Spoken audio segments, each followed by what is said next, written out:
네, 오늘 말씀은 예수님께서 제자들과 함께 마지막 유월절 만찬을 드시는 것으로 시작합니다. 이는 친히 예수님께서 마련하시고 준비하신 만찬이었죠.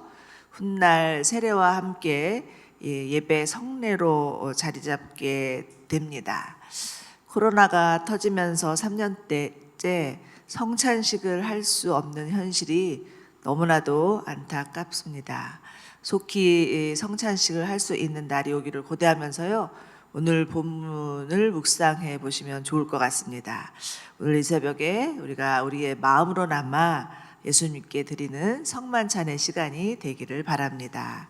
14절을 보시면 예수님께서 사도들과 함께 상에 기대어 앉으셨습니다 라고 말씀합니다.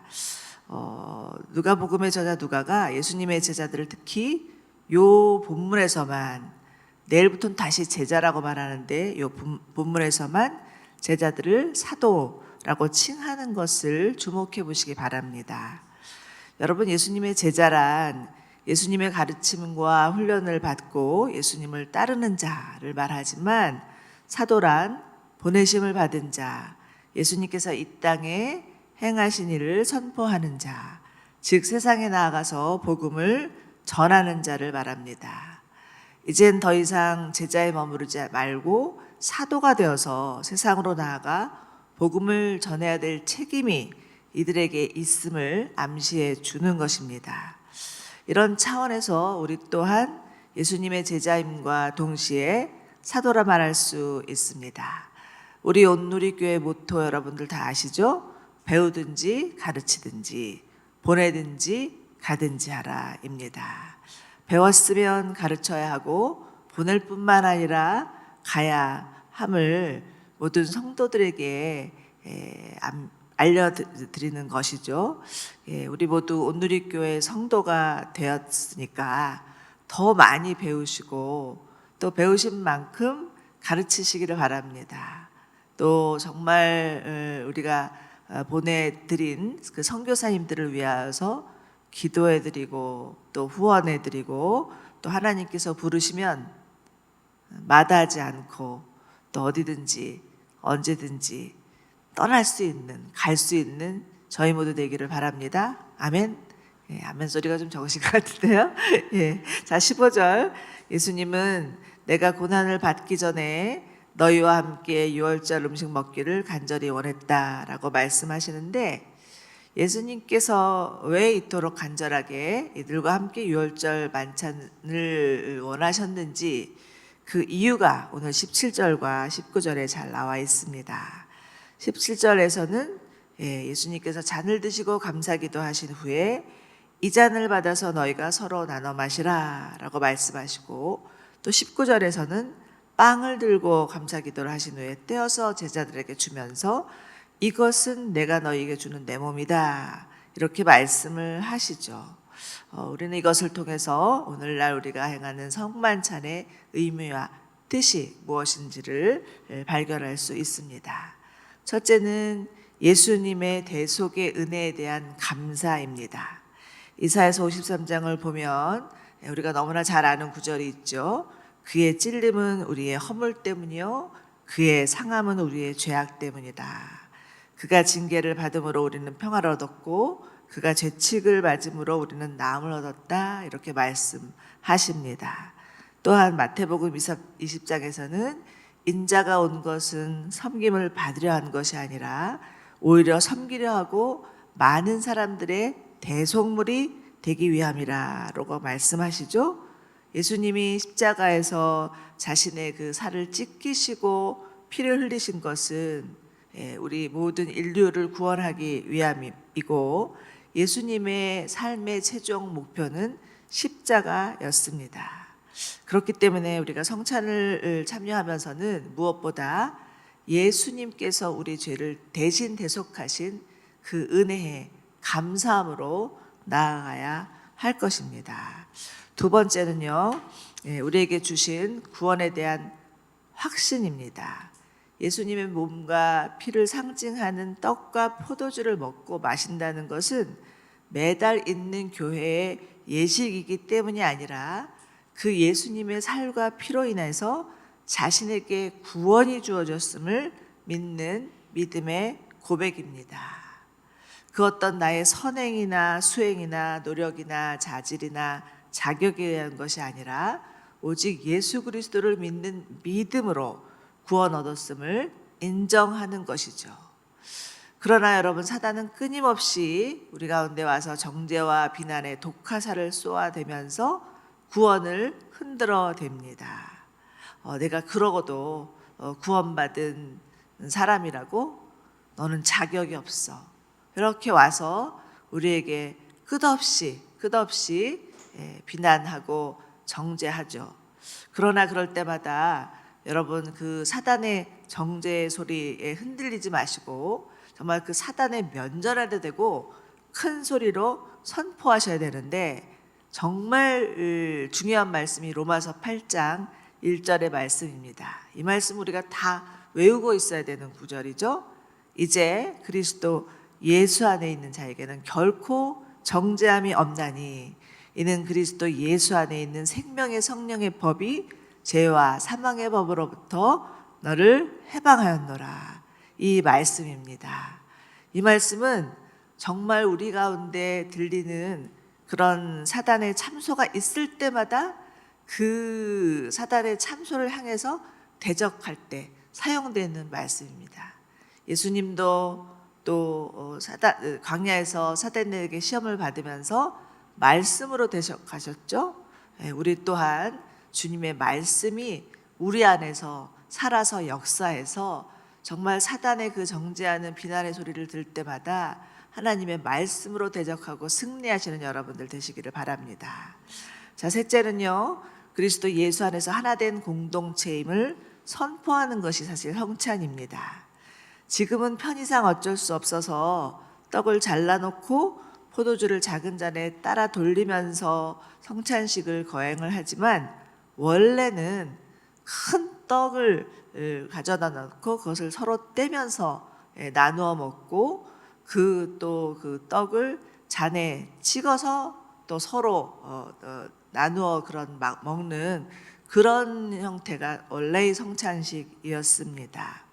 예수 안에서 우리가 하나 되었음을 상징하는 것이죠.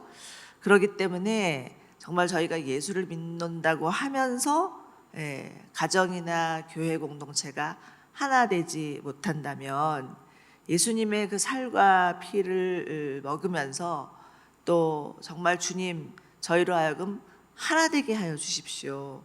예수님의 보혈로, 예수님의 찢기신 그 몸으로 우리가 또 나음을 받고 또 그 죄사함을 받았음을 믿습니다라고 고백하면서 기도하는 것이 성찬입니다. 우리 아까 찬양한 대로 정말 예수 그리스도의 보혈만이 우리를 정결케 하고 깨끗게 하고 새롭게 하고, 정말 예수님이 우리를 위하여서 그 몸을 찢기셨던 것처럼 우리 또한 하나 되기 위하여서 우리 마음을 찢고 우리의 모든 그 이기심과 욕심을 찢어야 되고, 그것을 그렇게 하겠다고 결단하는 것이 성찬입니다.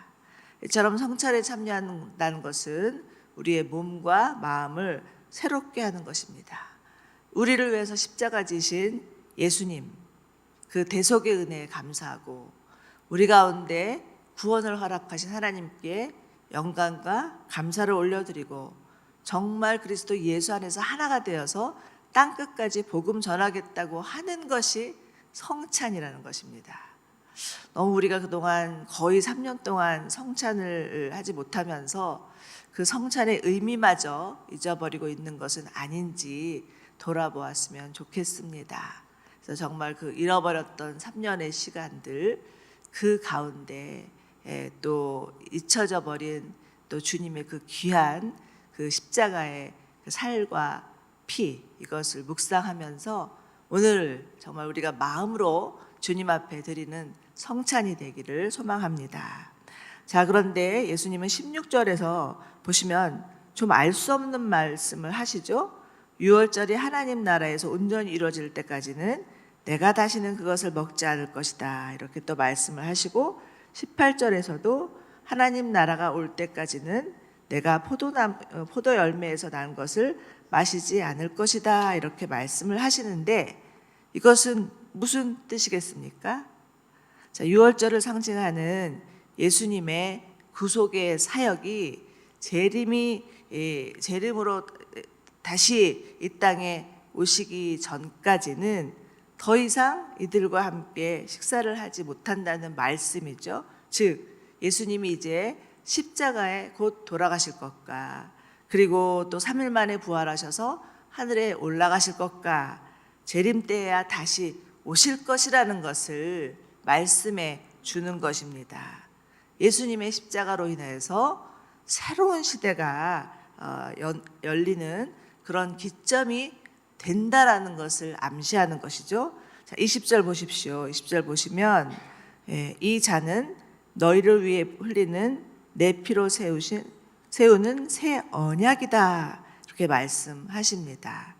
자, 그렇기 때문에 예수님의 이 최후의 만찬은요 옛 언약에 따른 마지막 식사이기도 하고 새 언약이 시작되는 최초의 식사이다라고 볼 수가 있습니다.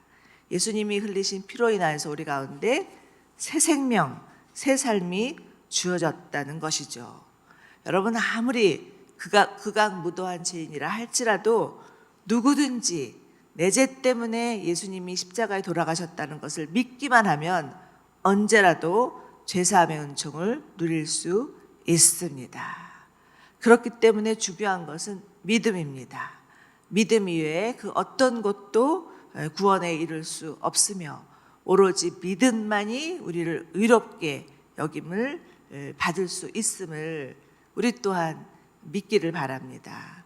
그러나 예수님께서 이 최후의 만찬을 통해서 그 십자가의 진정한 의미를 가르쳐 주심에도 불구하고 이를 들은 채도 하지 않는 자가 이 식탁에 있었습니다. 21절과 22절 보십시오.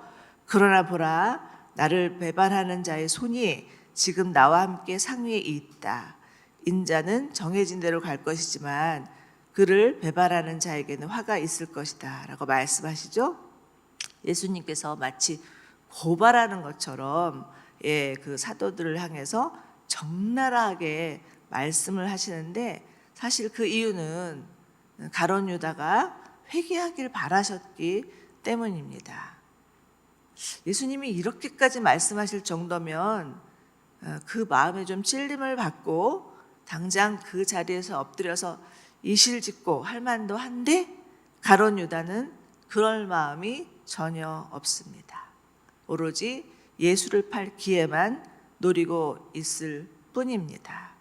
자, 여러분, 결국 믿음은 선택입니다.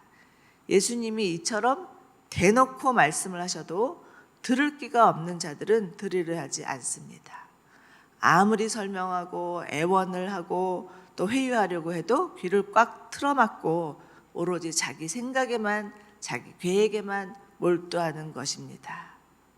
그러나 결국 추수 때가 되면 알곡과 가라지는 구분될 수밖에 없고 양과 염소는 나눌 수밖에 없습니다. 결국 최후의 심판 때는 이 세상의 모든 사람은요 딱 두 부류로 나눠집니다. 아무리 큰 부자였어도 아무리 인기가 많은 스포츠 선수나 연예인이었어도 아무리 세상천하 미인이었어도 예수님을 믿느냐 아니냐에 따라서 구원과 심판이 주어집니다. 여러분, 하나님은 사랑의 하나님이시자 동시에 공의의 하나님이십니다. 만약 사랑만 있고 공의가 없다면 그 사랑은 무절제한 사랑일 것입니다. 만약 공의는 있는데 사랑이 없다면 그것은 무자비한 공의로 전락할 수밖에 없습니다. 그러나 하나님은 무한한 사랑과 그리고 공정한 그런 공의를 갖고 계신 사랑과 공의의 하나님이십니다. 베드로가 될 것이냐 가룟 유다가 될 것이냐는 우리의 선택에 달려 있습니다. 예수님이 모든 인류를 위하여서 십자가에 돌아가시고 정말 모든 인류가 다 구원받기를 원하시고 아무도 멸망하기를 원치 않으시지만 그 예수님께서 십자가에서 하신 일을 믿는 믿음에 따라 우리의 결국은 생이 결정된다라는 것입니다. 여러분, 베드로 역시 예수님을 부인하고 저주하고 배반한 자였지만 그는 자신의 죄를 인정하고 예수님께 바짝 엎드려서 그 죄를 자백하고 용서를 구합니다. 그래서 그는 정말 그 죄사함의 은총이 무엇인지, 그것이 얼마나 큰지를 알아서 결국 나중에는 그 은혜의 복음을 전하는 그러한 사도로서 부상하게 됩니다. 그렇지만 가룟 유다는 달랐죠. 그는 어제도 제가 말씀드렸지만 후회는 했을지언정 회개하지 않은 자였습니다. 그렇기 때문에 그의 결말은 너무나 안타깝게 자살로 마감을 하였던 것입니다. 사랑하는 여러분, 교회 공동체에 있다고 해서 하나님 나라의 자녀라 단정할 수 없고 성찬에 참여한다고 해서 구원받은 하나님의 백성이라 장담할 수 없습니다. 내 안에 예수님이 계신가? 내 중심에 예수 그리스도의 피 묻은 십자가가 있는가? 나는 은혜의 복음을 전하고 있는가? 아니면 율법의 잣대로 사람들을 판단하고 있는가? 이것을 살피는 저희 모두 되기를 바랍니다. 더욱 주님을 가까이 하고 정말 예수 그리스도의 보혈이 그 능력이 무엇인지를 경험하고 날마다 우리의 삶 가운데 주시는 말할 수 없는 그 은혜를 전할 수 있고 나눌 수 있는 저희 모두 되시기를 축원합니다.